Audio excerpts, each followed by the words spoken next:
ஓம் மகாவிஷ்ணவே நமக. ஓம் மகாலட்சுமியாய் நமக. ஸ்ரீமதே ராமானுஜாய நமக. தர்ஷகர்களுக்கு பிரணாமம். இக்காணொலி மூலம் நாம் காணவிருப்பது என்னவெனில், சில காலங்களுக்கு முன்பு அடியேன் ChatGPTயிடம் ஒரு கேள்வி கேட்டிருந்தேன். அது என்னவெனில், பல காலமாக அநேக காலமாக அடியனுடைய மனத்தினை மிகவும் சங்கடத்தில் ஆழ்த்திய ஒரு விஷயம். இப்போதும் அதை நினைத்தால் அடியனுக்கு சங்கடகரமாக தான் உள்ளது. அது என்னவெனில், அதாவது வரலாற்று புஸ்தகங்களை படித்தவர்களுக்கு இது நன்றாக தெரிந்திருக்கும். ஹிரோஷிமா நாகசாக்கி அணுகுண்டு வெடிப்பு பற்றிய விஷயம் மிகவும் சோகமான சம்பவமாயிற்றது. அடியனுக்கு அதிலிருந்து ஒரு சந்தேகம் முளைத்தது. நமக்கு இவ்வளவு சோகமாக இருக்கிறதெனில், நம் அனைவரையும் படைத்த அந்த ஜீவலோக ரக்ஷிதா ஆகிய அந்த எம்பெருமானான மகாவிஷ்ணு நாராயணன் இருக்கின்றாரே, அவருக்கு எவ்வளவு சங்கடம் ஏற்பட்டு இருக்கும் என்று. மேலும் கர்ம நியதிகளுக்கு பந்தமாக இருக்கும் எம்பெருமான் அவரை கட்டுப்படுத்தக்கூடிய இத்தகைய ஒரு செயலை செய்த இடத்தின் மீதும், மேலும் செயல் பாதிக்கப்பட்டவர்கள் மீதும் பகவானுடைய நிலைப்பாடானது எவ்வாறு இருக்கும் என அடியேனுக்கு தெரிந்த வரையில் பொதுவாக பிரீத்தி என்னும் அன்பின் மூலமாக ஒருவரை அறிந்து கொள்ளலாம். ஏனெனில் இந்த பிரீத்தியே தர்மமாகும். மேலும் தர்மத்தில் நாராயணன் உள்ளார், பகவத்கீதை சொல்கிறது. அப்படி இருக்கும்போது அந்த பிரீத்தியானது பகவான் மீது கொண்டால், அந்த பகவான் அவர் இப்படித்தான் என்று உணர்த்துகின்றார் அல்லவா? வேதத்தை அதன் பொருளை அறிவதற்கு அதற்கென்று சில அனுஷ்டானங்கள், பல அனுஷ்டானங்களை கடைப்பிடித்தாக வேண்டும். அப்படி கடைப்பிடிப்பவர்களுக்கு தான் வேதமானது அதன் அர்த்தத்தை உணர்த்துமாம். அதே போன்று வேதாங்க நாயகனாகிய அந்த எம்பெருமான் ஸ்ரீமன் நாராயணன் உள்ளாரே, அவர் மீது பிரீத்தி கொள்பவரிடம் அவர் மிகவும் எளிமையானவராகவும் பழக இனிமையாராகவும், எல்லாரிடமும் அவர் பொதுவாக சமமானவர். இருப்பினும் அடியார்களை அவர் என்றும் விட்டுத்தர மாட்டார். அப்படி இருக்கையில், சில காலங்களுக்கு முன்பு மேலும் அடியார்கள் மீது பிரீத்தியும் அதிகமென்றே கூற வேண்டும். பகவானின் அன்பு அனைவருக்கும் சமம். ஆனால் பகவானிற்கு பிடித்த பிரியம் என்று உள்ளதே, அவருக்கு பிடிக்காதவை என்று எதுவும் சொல்லக்கூடாது. அதாவது பிடித்தவை என்று, மிகவும் பிடித்துள்ளது என்று. பொதுவாக ஒருவர் தேர்வில் நன்றாக மதிப்பெண் எடுக்கின்றார் என்றால் ஆசிரியருக்கு சந்தோஷம். ஆனால் தேர்வில் நல்ல மதிப்பெண் எடுக்காத மாணவர் மீது ஆசிரியருக்கு அன்பில்லை என்று அர்த்தமில்லை.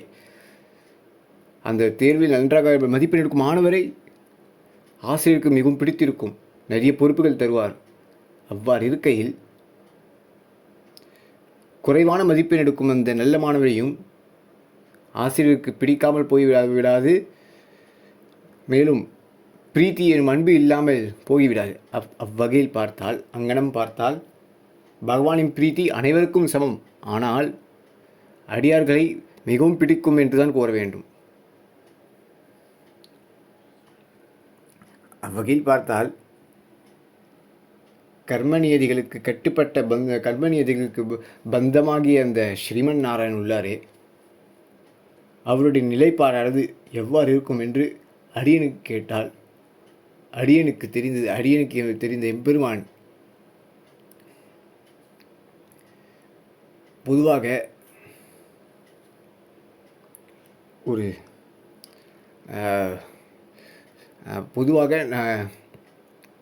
நமக்கே இவ்வளவு சோகத்தை ஏற்படுத்தக்கூடிய சம்பவம் என்றால் பிரபஞ்சங்களை படைக்கும் கூடிய அந்த பிரபஞ்ச நாயகருக்கு எவ்வளவு சங்கடம் இதில் ஏற்பட்டிருக்கும். அதுதான் இதில் உண்மை.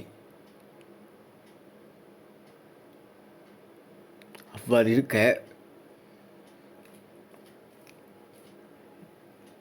ChatGPTயிடம் இதை தொடர்பான கேள்விகளை கேட்டேன். இந்த விஷயம் தொடர்பான கேள்விகளை. ஆம், அதற்கு ChatGPTயோ மிக மிக மோசமான பதில்களை எல்லாம் அளித்து வந்தது. சுய இச்சையில் அது இயங்குகின்றதல்லவா, மிக மிக மோசமான பதில்களை அளித்து வந்தது. அதில் ஒரு பதிலை இப்போது பார்க்கலாம். காரணம், இந்த பதிலில் அது சுய இச்சையில் அது பதில் கூறவில்லை. அது சுய இச்சையில் அது அதனால்தான் ChatGPT போன்ற இந்த இப்படிப்பட்ட இணையதளங்களின் மூலமாக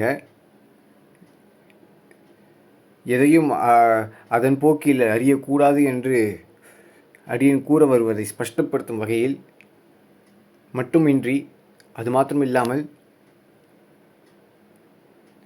இந்த ஹிரோஷிமா நாகசாக்கி இந்த கூறப்படம் இருக்கின்றதே,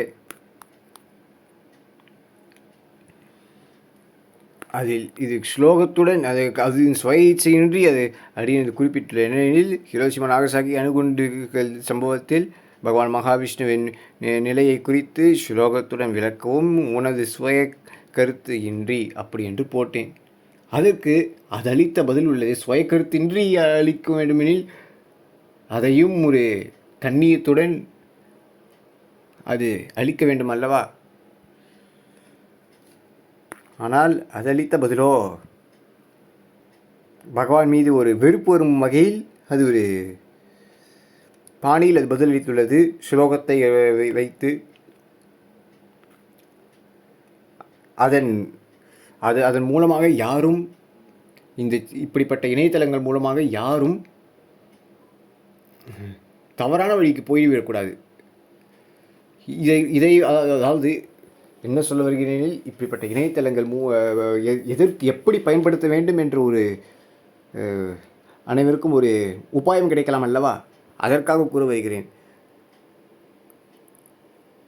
ஸ்லோகத்தை அது அது அது அடுக்கிய விதமும் அது கொடுத்த பதில், ஸ்லோகத்திலும் அது கொடுத்த பதில் பகவானை ஒரு மாதிரியான பாணியில் கொடுத்துள்ளது. அதாவது பரமாத்மா அனைத்திலும் இருப்பது. ஸ்லோகம் பகவத்கீதா 18.61 ஈஸ்வரக சர்வ பூதானாம் ஹிருதயேஷே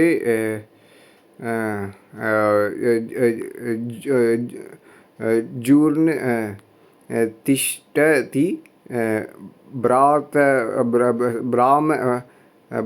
பிராமயன்ஸ வர்பூதானி யந்த்ராருடானி மாயயா.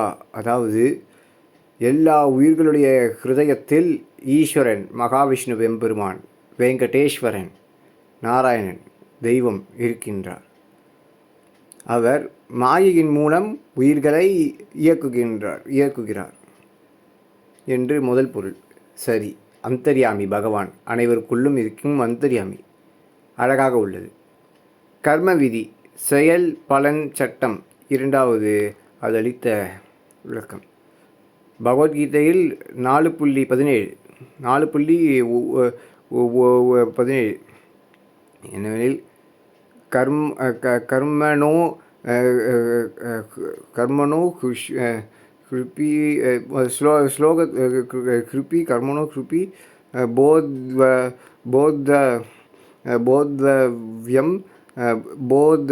போத்தவ்யம் ச விகர்மணக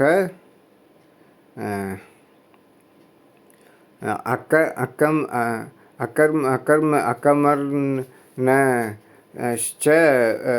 போத்தவ்யம் ககனா கர்ம கர்மணோ கதிஹி. அதாவது கர்மத்தின் இயல்பு மிகவும் ஆழமானது. செயல், தவறான செயல், செயலற்ற நிலை ஆகியவை புரிந்து கொள்ள வேண்டியது. சரி, இதுவும் நன்றாக உள்ளது. ஆமாம், கர்மத்தின் இயல்பு மிகவும் ஆழமானது. கர்மத்தின் இயல்பு, ஆமாம், செயலின் இயல்பு. ஒருவன் ஏதேனும் செயல் செய்கின்றான் என்றால் அது எதற்காக செய்கின்றார், எந்த நோக்கத்தை செய்கின்றார் என்று பல உள்ளது. அவர் செய்யும் செயல் சரியா தவறா, அந்த தவறான செயலானது அந்த இடத்தில் செய்ய வேண்டிய நிர்பந்தம் உள்ளதா, அந்த தவறான செயல் இந்த இடத்தில் செய்தால்தான் அது சரியா என்று பல உள்ளது. அந்த வகையில் அடுத்த ஸ்லோகம் காலம் விஷ்ணுவின் ரூபம். ஸ்லோகம் பகவத்கீதா 11.32. காலோஸ்மி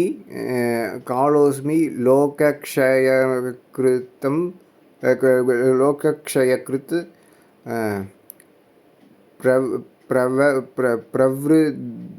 பிரவ்ருத்தோ லோகான்சமாக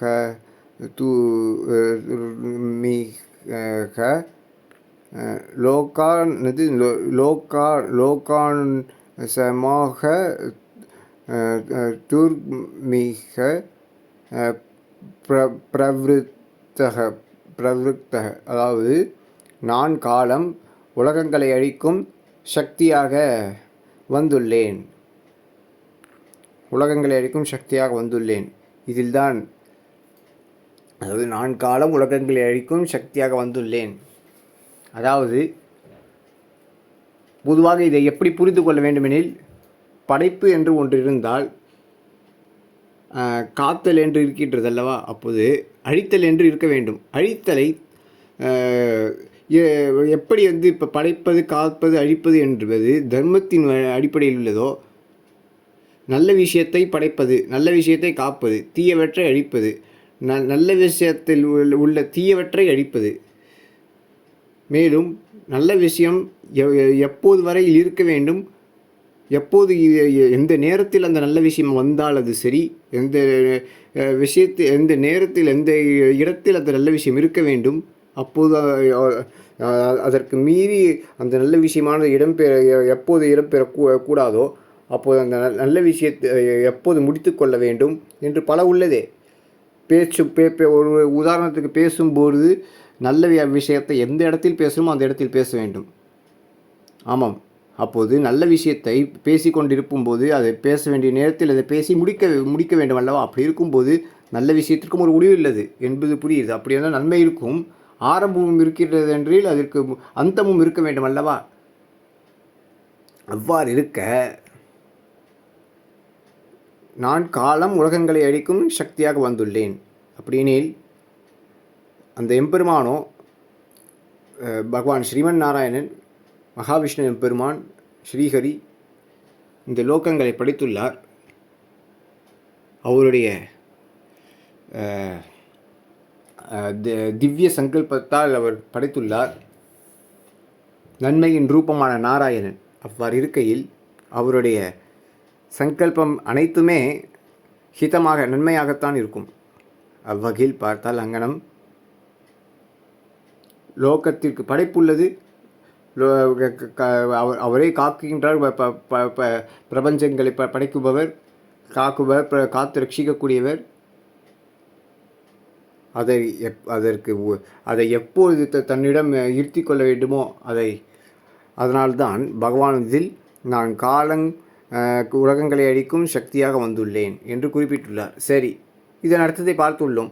இதை பார்த்த பிறகு அடுத்தது தர்மம் பாதுகாப்பு. ஸ்லோகம் பகவத்கீதா 4.8.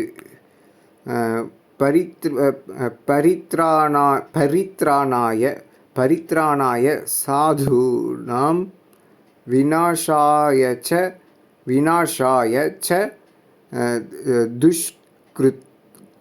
துஷ்கிருதாம் தர்ம தர்ம சம்ஸ்தாபனார்த்தாய சம்பவாமி சம்பவாமி யுகே யுகே. அதாவது சாதுக்களை காப்பதற்கும் சாதுக்களை ரட்சிப்பதற்கும் துஷ்டர்களை அந்தம் செய்வதற்கும் அழிப்பதற்கும் தர்மத்தை ஸ்தாபனம் செய்வதற்கும் நிலைநாட்டவும் நான், அதாவது பகவான், யுகம்தோறும் அவதரிக்கிறேன். யுகம்தோறும் அவர் அவதரிக்கின்றார். யாரை காப்பதற்கு? சாதுக்களை, துஷ்டர்களை அழிப்பதற்கு, தர்மத்தை ஸ்தாபனம் செய்வதற்கு பகவான் அவதரிக்கின்றார் யுகம்தோறும்.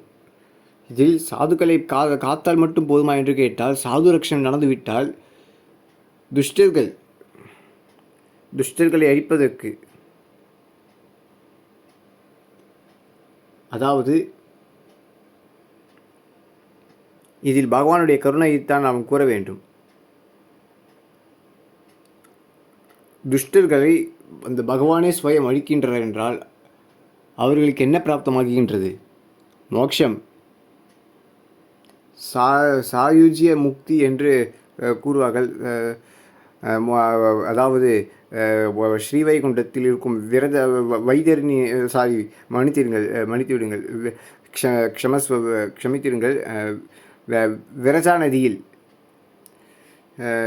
ஸ்ரீவைகுண்டத்தில் உள்ள விரஜா நதியில் மூழ்கும் அந்த லயஸ்திதி, அதாவது பிரம்மத்துடன் கலக்கக்கூடிய நிலை என்று கூறுவார்களே, அப்படி கலக்க நினைப்பவர்கள் அச்சேதனமாக மயக்க நிலையில் ஒரு சுகம் இருக்கும், இன்பம். ஆனால் கண்ணை மூடிக்கொண்டு ஏதோ ஒரு இன்பம் நமக்கு ஏற்படுகின்றது என்றால் அது ஒரு அவல நிலையாயிற்று. அறியாமையில் ஒரு இன்பமேல் அந்த அறியாமையே ஒரு படுதுயரம், தெரிந்து கொள்ள வேண்டிய விஷயங்களை தெரிந்து கொள்ளாமல் ஒரு அச்சேதனமான ஒரு நிலை. அதில் இன்பத்தில் ஒரு பிரயோஜனம் இல்லை. அப்படி ஒரு இன்பம் அது என்று, அதாவது அந்நியரை சந்தோஷப்படுத்தக்கூடியது இன்பம். இன்பமானது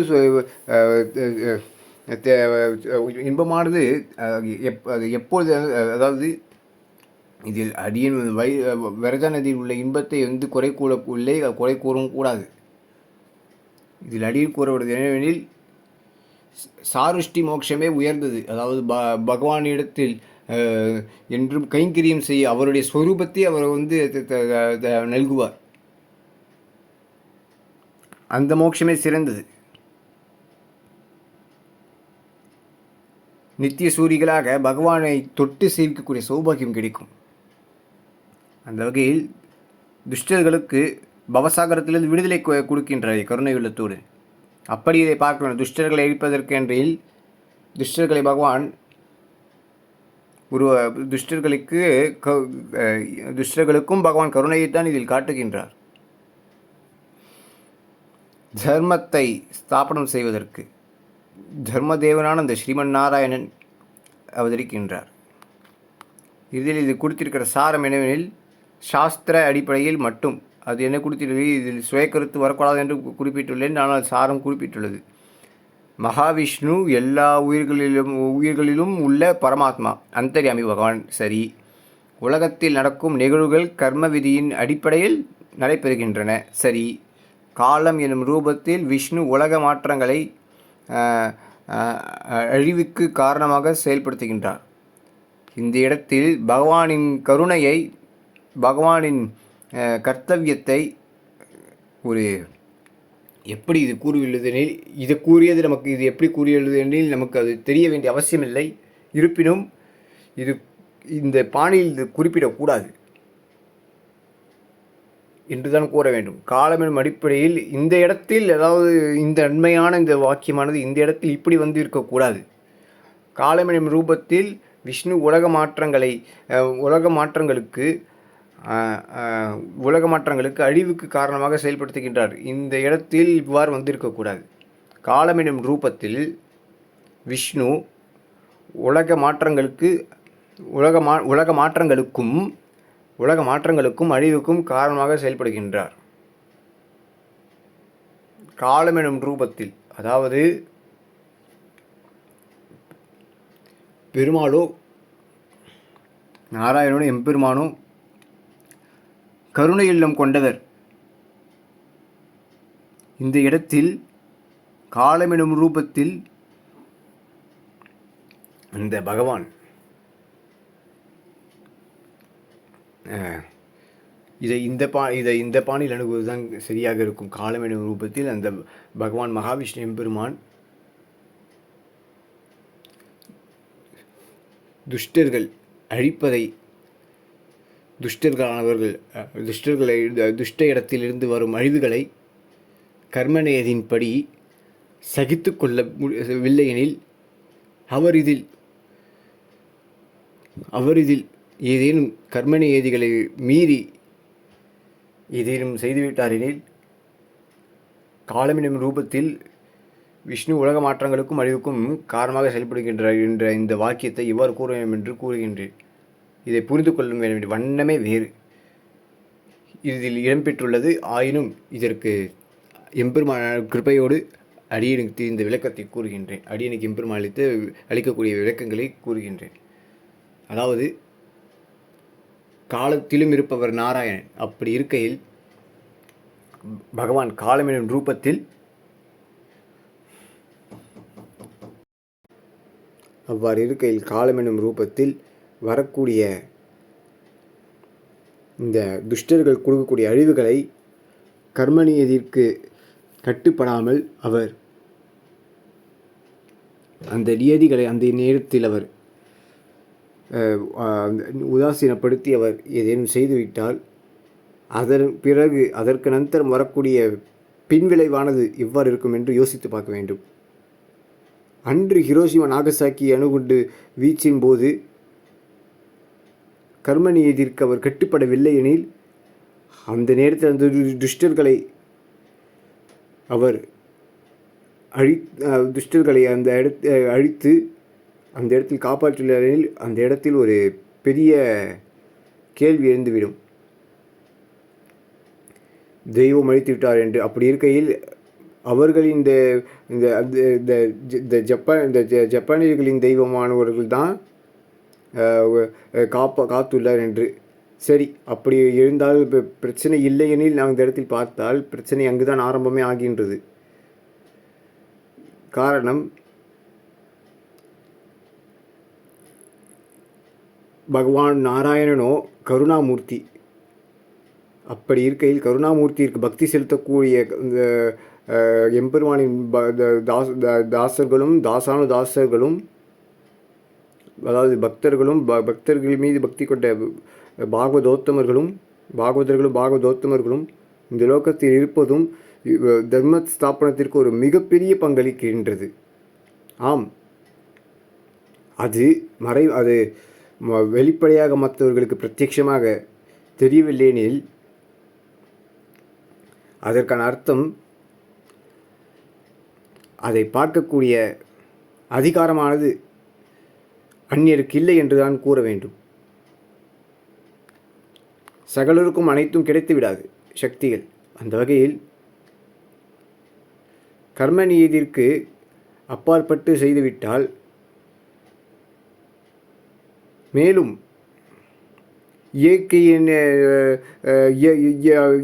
அது இயற்கையாக நடந்துவிட்டது என்று கூறினால், இப்பொழுது அந்த இடத்தில் அந்த நிகழ்வே நடக்கவில்லை எனில் மற்றொரு ரூபத்தில் இதை காண வேண்டுமெனில் அப்போது இப்பொழுது உள்ள அணுகுண்டுகளை விட பெரிய பெரிய குண்டுகள் வந்து விட்டன. ஆம், அவ்வாறு இருக்கையில் இப்போதுள்ள அணுகுண்டுகளை பரிசோதிப்பதற்கு துஷ்டர்கள் ஏதேனும் செய்துவிட்டால் அப்போது அந்த அணுகுண்டு வீச்சே 2 முறை அணுகுண்டு வீச்சு அணுகுண்டு போட்ட அந்த சம்பவமே வரலாற்றில் ஒரு பெரிய துக்கமயமான சம்பவமாக கருதப்படுகின்றது. இப்போதுள்ளவற்றை போட்டுவிட்டால் உலகத்திற்கே ஆபத்தாகிவிடும். அன்று அவர் காத்திருந்தால் இன்று ஒரு பெரிய அழிவிற்கு சரி. இப்பொழுதுள்ள அழிவை அவர் ஒரு வேளை அவர் காத்து கொண்டு உள்ளார் எனில் அங்குதான் சகலரும் பார்க்க வேண்டும். இப்போதுள்ள அழிவை மேலும் இவ்வாறு அழிவுகரமான ஆயுதங்களை போடுவதிலிருந்து அவர் தொடர்ந்து காத்து கொண்டே இருந்தால் அப்பொழுது மனுஷ சுபாவம் எவ்வாறு ஆகிவிடுகின்றது? அழிவை நோக்கித்தான் நாம் போடுவதற்கு முயற்சி பண்ணால் எதுவும் ஆகவில்லை, அல்லது ஏதோ ஒரு வகையில் ஒரு அழிவு சுபாவம் அங்கு பிறந்து விடுகின்றது. கருணாம சுபாவத்தை விட்டு ஜடத்துவத்தோடு அழிவை நாம் என்னதான் செய்தாலும் பிறருக்கு அழிவு ஏற்படாது, அதனால் பிறருக்கு அழிவை ஏற்படுத்தக்கூடிய அஸ்தர்களை எவ்வளவு போட்டாலும் அவர்கள் ஏற்படாது என்று அப்படிதான் ஒரு இழிவான நாட்டத்திற்கு போகுமே தவிர தர்ம நாட்டத்திற்கு வராது. வருவதும் மிகவும் கஷ்டம். மேலும் அந்த அழிவு சுபாவத்திற்கு அந்த பகவானை வித்திட்டது போன்ற ஒரு நிலையை அந்த துர்ஸ்திதியானது வந்துவிடக்கூடாது. அவ்வாறு இருக்கையில் காலம் என்னும் ரூபத்தில் விஷ்ணு உலக மாற்றங்களுக்கும் அழிவுகளுக்கும் காரணமாக செயல்படுகின்றார் என்பதை எவ்வாறு புரிந்து கொள்ள வேண்டுமெனில், உலகத்தில் உள்ள கெட்டவற்றை அழிவிற்காகவும் காரணமாக செயல்படுகின்றார்.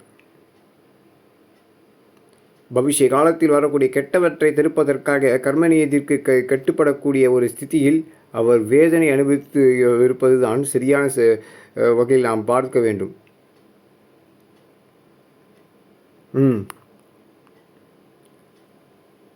தர்மம் அதர்மம் சமநிலையை நிலைநிறுத்த அவதாரம் எடுக்கிறார். ஆமாம், இதுவே சாஸ்திரங்கள் விளக்கம் என்று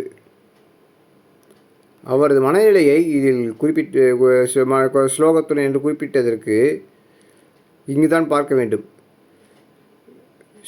பகவத்கீதையில் 9.9 அந்த செயல்கள் என்னை பிணைக்கவில்லை, நான் உதாசீனமாக பற்றின்றி இருப்பவன் என்று ஸ்லோகத்தை கொடுத்துள்ளது. இந்த ஸ்லோகம் எந்த இடத்தில் இது எப்படி புரிந்து கொள்ள வேண்டும் என்ற ஒரு கோணம் உள்ளது. அதை விட்டுவிட்டு இந்த ஸ்லோகத்தை முதலேயே இது கொடுத்துவிட்டது, இடம் பொருளேவலின்றி. எல்லா உயிர்களிடமும் நான் சமமானவன், எனக்கு விரோதமோ பிரியமோ இல்லை. பகவான் எல்லா உயிர்களுக்கும் சமமானவர், விரோதமோ பிரியமோ இல்லை. இதுவும் வேறு ஒரு கண்ணோட்டத்தில் இது வேறு ஒரு கண்ணோட்டத்தை, ஒரு தவறான ஒரு கண்ணோட்டத்தை இதை பதிக்கும் வண்ணம் கொடுத்துள்ளது. பகவானின் பிரீத்தி அனைவருக்கும் சமமே. ஆனால் தன்னை தேடி வந்த அடியார்களுக்கு, சரணாகதர்களுக்கு, பிரபக்தர்களுக்கும் பக்தர்களுக்கும் அந்த எம்பெருமான் மிகவும் அவருக்கு பிரியம் என்றுதான் கூற வேண்டும் அடியார்கள் மீது. மேலும் கர்மணியில் கட்டுப்பட்ட எம்பெருமான் அவரிடத்தில் பக்தி செலுத்தக்கூடியவர்கள், பிரபக்தி பண்ணக்கூடியவர்கள், அதாவது சரணாகதி, அவரே கதி என்று இருப்பவர்கள் இந்த பிறவிக்கடலிலிருந்து மட்டுமின்றி அனைத்து சங்கடங்களிலிருந்தும் எம்பெருமானை காத்து ரட்சிப்பார் என்று அவரிடம் சரணடைவர்கள் இருக்கின்றாரே, அவர்களுக்கு பகவான் அவரே ஸ்வயம் சமாளிப்பார். ஆமாம், அது அடியார்கள், அதை உணரும் அடியார்களுக்கு மிகவும் பகவத் அனுகிரகத்தோடு உணர்பவர்களுக்கு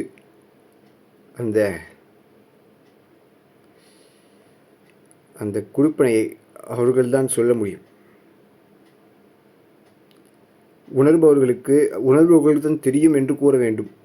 அதாவது உணர்பவர்களுக்கு தான் தெரிய வேண்டும் அந்த அருமை. அனைவருக்கும் இந்த கொடுப்பனை கிடைத்தே ஆக வேண்டும். அதற்கு அனைவரும் எம்பெருமானிடத்தில் பக்தியும் பிரபக்தியும் செய்தாக வேண்டும். அப்போதுதான் இந்த கொடுப்பனை அனைவருக்கும் கிடைக்கும். அதாவது எம்பெருமானிடத்தில் சம்பந்தம் கொள்ளக்கூடிய கொடுப்பனை, அவர்களுடைய அடியார்களின் அருமையை தெரிந்து கொள்ளக்கூடிய குறிப்பனை, அவருடைய அருமையை தெரிந்து கொள்ளக்கூடிய குறிப்பனை. சரி, பற்றன்றி செயல்படுபவர், எல்லா உயிரும் சமமானவர், அவர் எல்லா உயிர்களிடமும் பகையில்லாதவர், அன்பும் கருணையும் உடையவர். மேலும் இதில் சாரம் என்று குறிப்பிட்டுள்ளதினில் இறுதியாக சாஸ்திரத்தின் அடிப்படையில் மட்டும் மகாவிஷ்ணு செயல்களில் பற்றில்லாதவர், உதாசீன நிலை என்று குறிப்பிட்டுள்ளது. இதனை இது மிகவும் தவறாக குறிப்பிட்டுள்ளது. அதாவது தவறான பாணியில் குறிப்பிட்டுள்ளது. தவறான பாணியில். சரியான பாணி என்னவெனில், எம்பெருமானோ அனைவரின் செயல் மீதும் இது பகவத்கீதையில் எம்பெருமான் கூறியது என்னவெனில், அர்ஜுனா, அதாவது வந்து 9.9 பகவத்கீதையில் ஸ்லோகத்தில், அர்ஜுனா, அந்த செயல்கள் என்னை பிணைக்கவில்லை, நான் அவற்றில் பற்றில்லாமல் உதாசீனமாக இருப்பவன். இதற்கு முந்தைய உள்ள ஸ்லோகத்தையும் பார்க்க வேண்டும், 9.8 ஸ்லோகத்தையும். ஆம், என் மாயை சக்தியால் கட்டுப்படுத்தி நான் மீண்டும் மீண்டும் இந்த அனைத்து ஜீவராசிகளையும் உருவாக்குகிறேன். அவர்கள் பிரகிருதியின், அதாவது இயற்கையின், மாயையின், இயற்கையின் கட்டுப்பாட்டினால் செயல்படுகின்றனர். பிரகிருதி என்றால் இயற்கை என்றும் பொருள் உள்ளது, மாயை என்றும் மாயை என்றும் கூறலாம். பகவானின் மாய சக்தி, சாட்சி சக்தி, மன்னித்துவிடுங்கள், சிருஷ்டி சக்தி, படைப்பு சக்தி, சிருஷ்டி சக்தி. அவ்வாறு இருக்கையில் பகவான் தனது மாய சக்தியால் கட்டுப்படுத்தி மீண்டும் மீண்டும் அனைத்து ஜீவராசிகள் உருவாக்குகின்றார். அவர்கள் பிரகிருத்தின் இயற்கையின் கட்டுப்பாட்டினால் செயல்படுகின்றனர். மேலும் இயற்கையானது அனைவருக்கும் எதை நல்குகின்றது? ஒரு இயற்கையில் ஒரு குழந்தை பிறக்கின்றது என்றால் கருணை உள்ளத்தோடும் அன்புள்ளத்தோடும் கர்த்தவிய நிச்சயோடும் பக்தியோடும் தான் பிறப்பின்றார். பொதுவாக எப்படி கூறுகிறேனில், ஒரு குழந்தை, ஒரு ஒரு மிகவும் சிறிய குழந்தை, அந்த குழந்தையின் முன்பு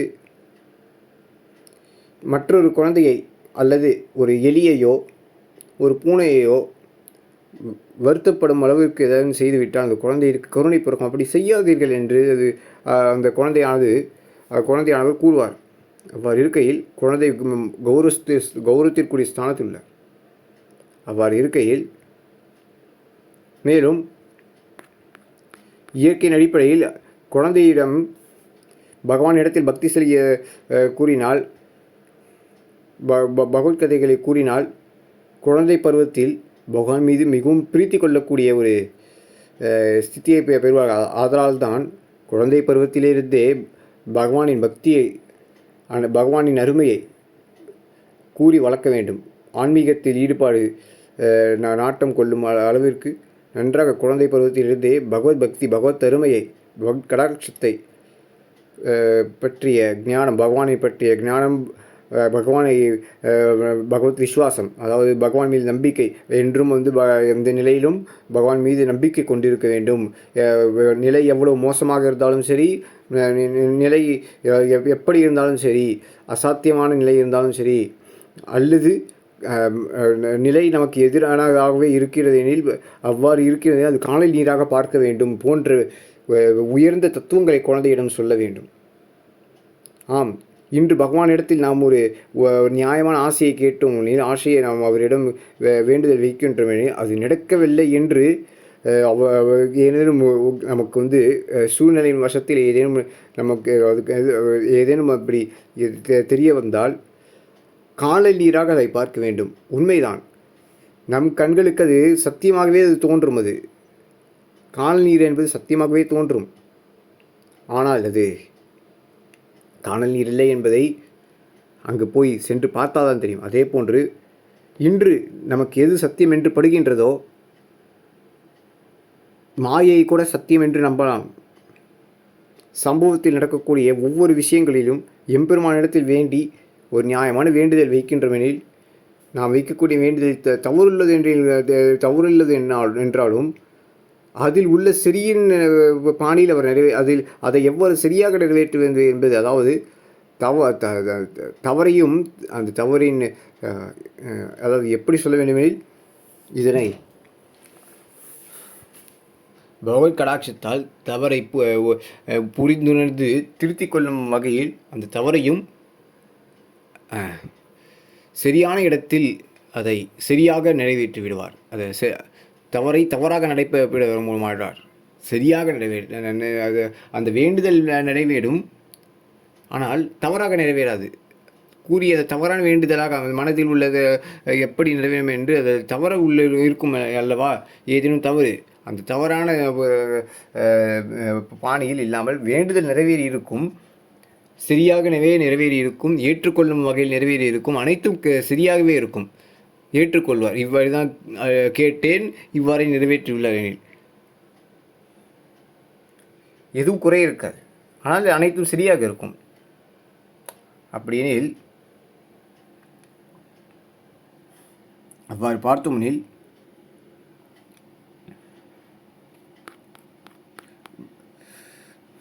இவ்வாறு ஒரு குழந்தைக்கு பகவத் விசுவாசத்தை கூறி வளர்க்க வேண்டும். அப்படி கூறும் வகையில், அப்படி கூறும் கணத்தில் பார்த்தால் அவர்கள், அதாவது பகவான் திரும்ப என்ன கூறுகின்றேன், என் மாய சக்தியால் கட்டுப்படுத்தி நான் மீண்டும் மீண்டும் இந்த அனைத்து ஜீவராசிகளையும் உருவாக்குகிறேன். அவர்கள் பிரகிருதியின் இயற்கையின் அடிப்படையில், இயற்கையின் கட்டுப்பாட்டினால் செயல்படுகின்றனர்.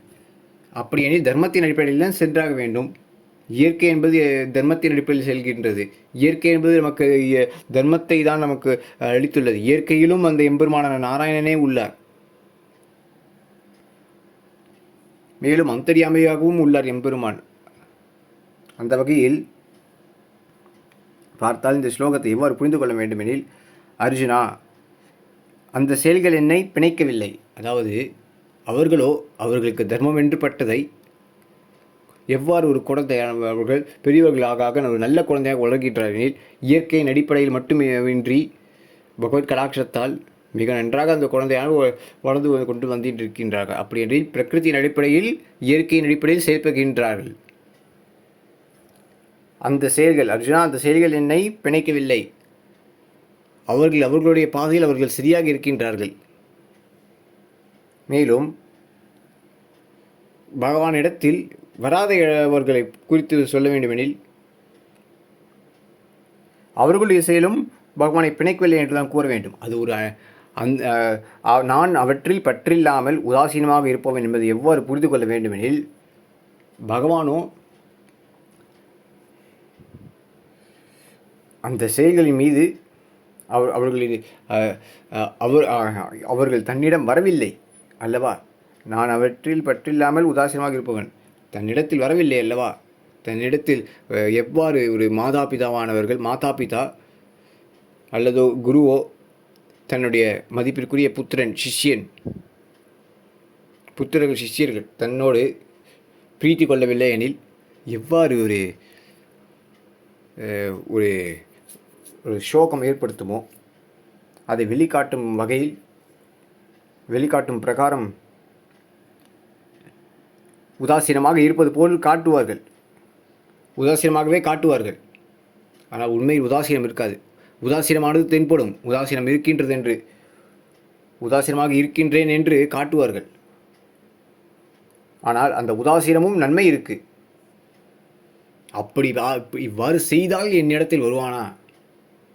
அர்ஜுனா, அந்த செயல்கள் என்னை பிணைக்கவில்லை. நான் அவற்றில் பற்றில்லாமல் உதாசீனமாக இருப்பவன். அவர்களோ இயற்கையின் அடிப்படையில் செயல்படுகின்றார்கள். அவ்வாறு இருக்கையில் இதில் பற்றில்லாமல் உதாசீனமாக இருப்பவன் எனில் இதுதான் அர்த்தம், என்னிடத்தில் அவர்கள் வரவில்லையே. அதனால் என்னிடத்தில் இவர்கள் வரவில்லை. அதாவது இதை புரிந்து கொள்ள வேண்டுமெனில் இன்னொரு அர்த்தமும் உள்ளது.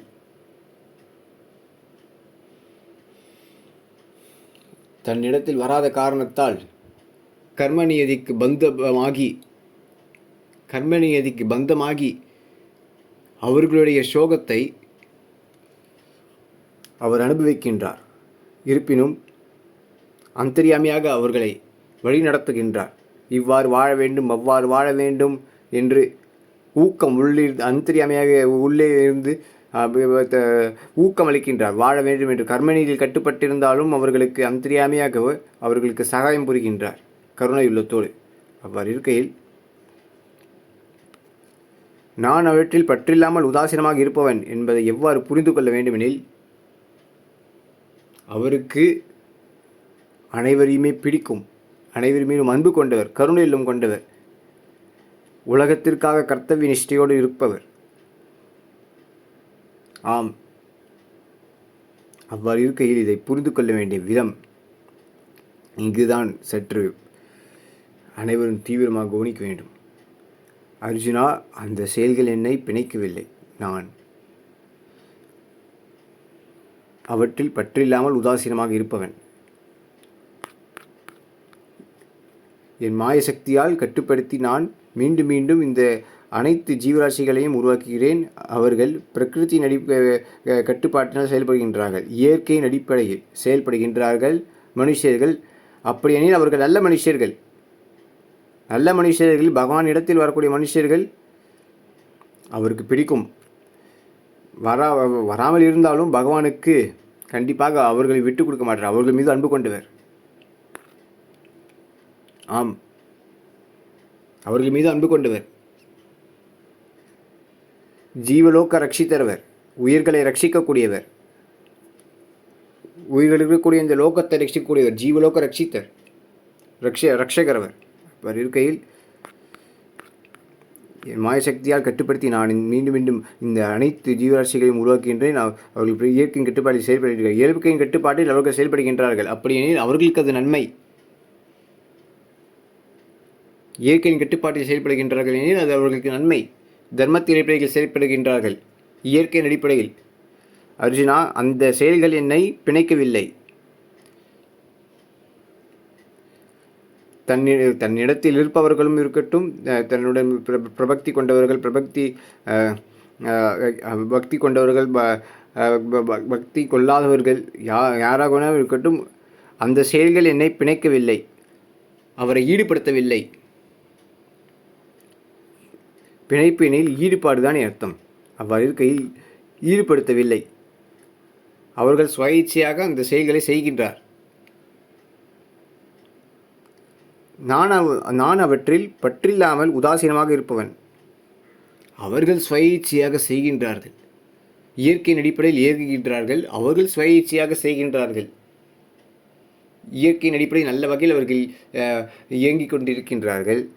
தன் கடமையொன்று என்று இயற்கையானது அனைவருக்கும் தர்மத்தை தான், அனைவருக்கும் கருணை, அன்பு, கர்த்தவிய நிஷ்டை, பக்தி என்று தர்மத்தை தான் குழந்தையிற்கு வரப்பிரசாதமாக அளிக்கின்றது. ஒவ்வொரு குழந்தைகளுக்கும் வரப்பிரசாதமாக அளிக்கின்றது இயற்கை. பகவான் பிரகிருதியில் இருப்பவர் அளிக்கின்றார். அவர் கடாட்சத்தால் அனைத்து குழந்தைகளும் இந்த நற்பண்புகளை பெறுகின்றார்கள். அவ்வாறு இருக்கையில் இந்த நற்பண்புகள் கொண்ட காரணத்தால் அவர்கள் சுயேட்சையாக இயங்குகின்றார்கள் அல்லவா? கர்மா, அந்த செயல்கள். அர்ஜுனா, அந்த செயல்கள் என்னை பிணைக்கவில்லை, அவர்களை பகவானை பிணைக்கவில்லை. அவர்கள் செயல் செய்கின்றார்கள் அல்லவா, அதில் பகவான் ஈடுபாடு செய்ய வைக்கவில்லை. அவர்கள் அவர்களுடைய செயலில் சரியாக கொண்டு இருக்கின்றார்கள். நான் அவற்றில் பற்றில்லாமல் உதாசீனமாக இருப்பவன். அவர்களுக்கு சரி என்று பட்ட செயல்களை அவர்கள் செய்கின்றார்களே, அதில் பற்றில்லாமல் உதாசீனமாக இருப்பார். அதாவது எதிலும் பற்றற்ற நிலை சிந்திக்க வைக்கும். நாம் தேவையற்ற விஷயங்கள், நாம் தேவையுள்ள விஷயங்களில் பற்று வைக்க வேண்டும்.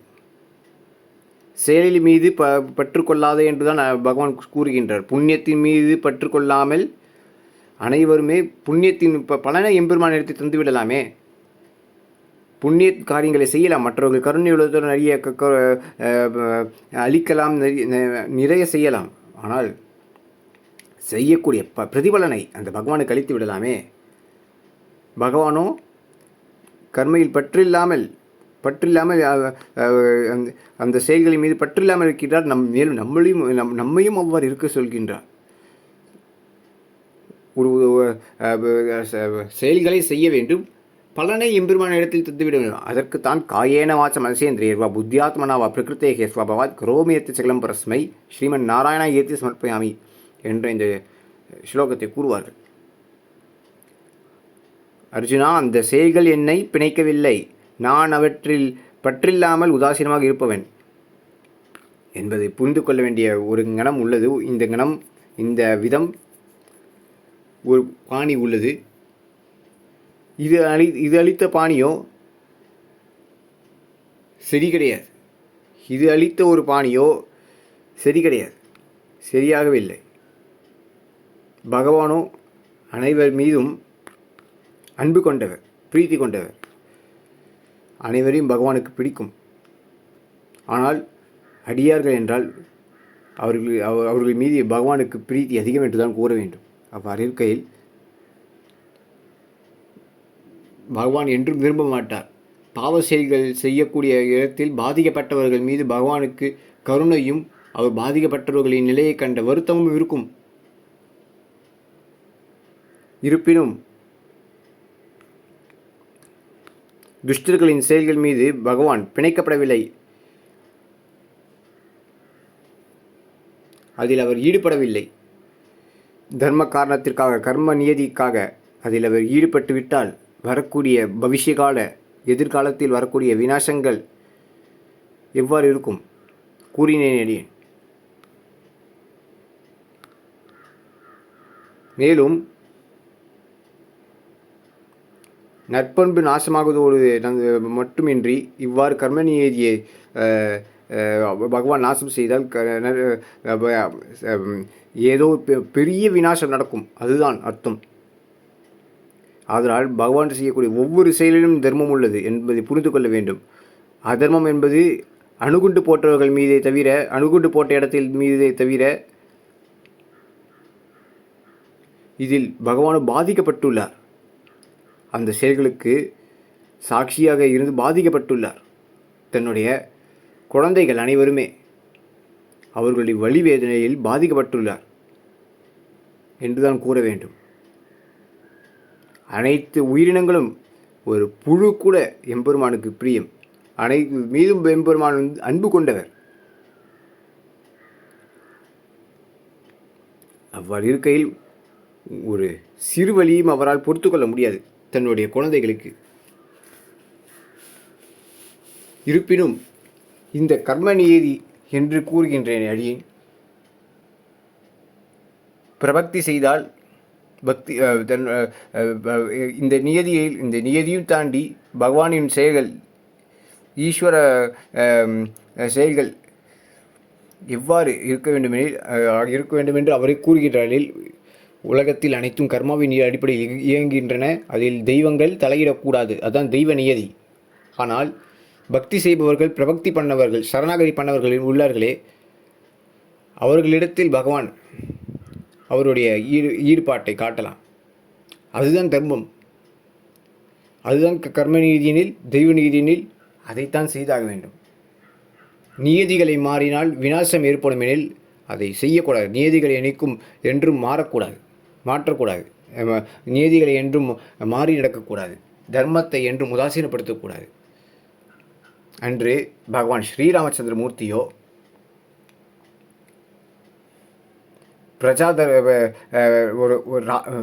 அந்த பிரஜைகளின் அபகிருத்தையினால், ஒரு வண்ணானின் அபகிருத்தியினால், மேலும் ராஜதர்மத்தின் காரணத்திற்காக தன்னுடைய பத்தி தர்மம் அதாவது நிலைமாச கர்ப்பிணியாக மாதா சீதா பிராட்டியார் அவர்களை அனுப்ப வேண்டி இருந்தது. பத்தி தர்மமா அல்லது ராஜதர்மமா என்று பார்க்கும்போது ராஜதர்மமே ஒரு மனுஷனுக்கு மிகவும் முக்கியமானது, சர்வத்திலும் உச்சமானது, சர்வோச்சமானது என்பதை உணர்ந்த பகவான் ஸ்ரீராமர் ராஜதர்மத்தை பாலனம் செய்தார். தன்னுடைய சொந்த பத்னியை வனத்திற்கு அனுப்பினார். எவ்வளவு சோகம்! ராஜ்யத்தில் அவர் ராஜா ஆடைகளை அணிந்திருந்தாலும் ஒரு வனவாசிற்கு சமமாக இருந்ததாக குறிப்பிடுகின்றார்கள். பார்த்து கொள்ளுங்கள். அவ்வாறு இருக்கையில் பெரிய பெரிய அதர்மங்களை தடுப்பதற்கு சிறு சிறு தவறுகள் செய்ய வேண்டி இருக்க வேண்டுமெனில் அதை செய்துதான் ஆக வேண்டும். மேலும் அந்த சிறு சிறு தவறுக்கான கர்ம பலனையும், அந்த தவறுக்கான அந்த ஒரு கர்ம பலனை அனுபவித்து தான் ஆக வேண்டும். வாலியை பகவான் அன்று அந்த துஷ்டன் வாலியை அவர் சுக்ரீவருக்காக அன்று அவர் மறைந்திருந்து தாக்கக்கூடிய நிலை ஏற்பட்டது பிரபு ஸ்ரீராமச்சந்திரமூர்த்திக்கு. யோசித்து பாருங்கள். வாலியினுடைய துஷ்டன் வாலியினுடைய அடிப்படையில் ராஜ்யம் இருந்ததென்றில் வாலியானவன் யார்? பிரஜைகள் ராஜாவாக இருப்பவன் பிரஜைகளுக்கு ஒரு நல்ல உதாரணமாக இருக்க வேண்டும். அவ்வாறு இருக்கையில் சுக்ரீவனின் பத்னியை அபகரணம் செய்தான். மேலும் தன் தம்பியையே கொல்ல துணிந்தான். இப்படிப்பட்ட ஒரு ராஜா இருப்பதே அந்நியாயம். அவ்வாறு இருக்கையில் பிரபுவானவர் நடக்கக்கூடிய அநியாயத்தை தடுக்கக்கூடிய ஒரு தர்மதேவனாக ஸ்ரீராமச்சந்திரமூர்த்தி அந்த இடத்தில் மறைந்திருந்து வாலியோ அந்த இடத்தில் ஒரு மிருக புத்தியாக ஆகிவிட்டானே, மிருக சமானமாக. அதனால் சொன்னார், நீ நீ ஒரு விலங்குக்கு சமானமாக நாங்கள் விலங்குகளை வேட்டையாடும் போது அதற்கு சொல்லி நாங்கள் வேட்டையாட வேண்டும் என்று கிடையாது என்று. அவ்வாறு இருக்கையில் பகவானோ வாலியை மறைந்திருந்து தாக்குவது தவறே இல்லை என்று கூறினார். வாலியானவன் மிருகபுத்தியாக ஆகிவிட்டானே, தன் சொந்த தம்பியையே கொல்ல துணிந்து விட்டான். சுக்ரீவனின் மனைவியை அபகரணம் செய்ய துணிந்தானே, தன்வசம் கொண்டானே. அவ்வாறு இருக்கையில் அப்படிப்பட்ட துஷ்டனானவன் அந்தமானால்தான் பிரஜைகளுக்கும் ஹிதம், நன்மை. ஏனெனில் கெட்ட ராஜா இருந்தால் பிரஜைகள் ஒழுக்கம் கெட்டக்கூடாது அல்லவா, கெடக்கூடாது. பிரஜைகள் ஒழுக்கம் கெட்டால் அவர்களுடைய அழிவுக்கு அவர்களே வித்திட்டது போன்று. ஆதலால் வாலி அழிய வேண்டும் என்று பகவான் வாலிவாதம் செய்தார். அதற்கான கர்ம பலனாக கிருஷ்ணாவதாரத்தில் அந்த கர்ம பலனாக தானே ஏற்றுக்கொண்டார். கர்மாவை தானே ஏற்றுக்கொண்டார். கர்ம நியதி அனைத்தும் ஏற்படுத்திய பகவானே ஸ்வயம் அதற்கு கட்டுப்படுகின்றார். தானே அனைவருக்கும் கர்மாவை ஏற்படுத்திய அந்த பகவானே ஸ்வயம் தானே கட்டுப்படுகின்றார். ஜரா என்னும் வேடனின் அம்பால் எம்பெருமான் ஸ்ரீவைகுண்ட லோகம் தன்னுடைய கோலோகத்திற்கு சென்றார். அவ்வாறு இருக்கையில் பாருங்கள், கர்ம நியதியை உதாசீனப்படுத்தக்கூடாது.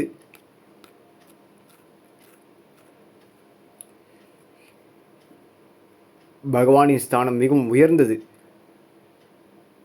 போற்றத்தக்க பகவானை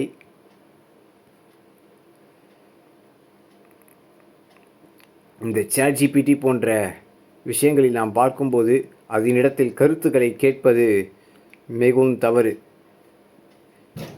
இவ்வாறு இருந்தால் எப்படி இருக்கும், அப்படி இருக்கும், பகவான் எப்படி இருப்பார், அவருடைய நிலைப்பாடு என்ன என்று ஸ்லோகத்துடன் விளக்கு, உன் கருத்தின்றி இப்படியெல்லாம் போட்டால் இதுவே ஒரு தவறான பாணியில் நமக்கு கொடுத்து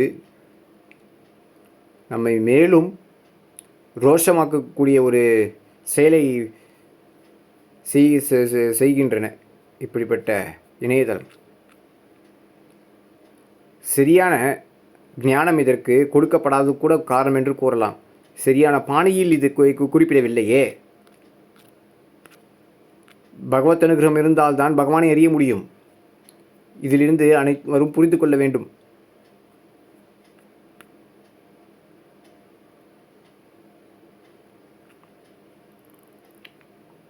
தன்னிடத்தில் வராதவர்கள் மீது